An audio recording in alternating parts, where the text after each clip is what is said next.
नमस्कार, मी अमर Chavan, hack foundation Palghar जिल्हा अध्यक्ष. आपण तहसीलदार कार्यालयामध्ये एक तक्रार दिली होती 17/3/2026. आज 6 महिने झाले. तक्रार अशी होती, मोजे सरावली, जुना सर्वे क्रमांक 110-1, नवीन गट क्रमांक आहे 104-1 104-1 ठीक आहे. त्याच्यामध्ये येतंय, आपण मागे बघू शकता, शब्दी हॉटेल, संगम मेडिकल. आणि आपण वारंवार तक्रार दिल्यानंतर सुद्धाही आता हा हॉटेलचे मालक कोण आहेत मला नाही माहिती, त्यांनी आता नव्याने काम पण सुरुवात केलेली आहे.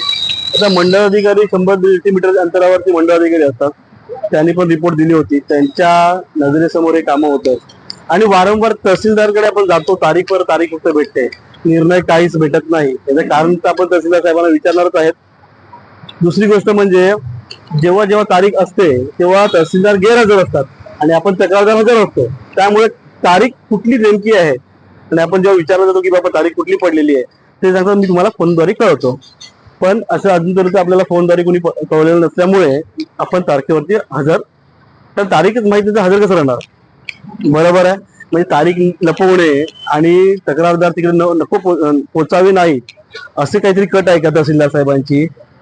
त्या तहसीलदार साहेबांना एवढं दिसतं की छोटी मोठी झोपड्या आहेत, त्याची झोपडी बांधली किंवा टपरी आहे ती अनाधिकृत आहे, की थोडं कारवाई.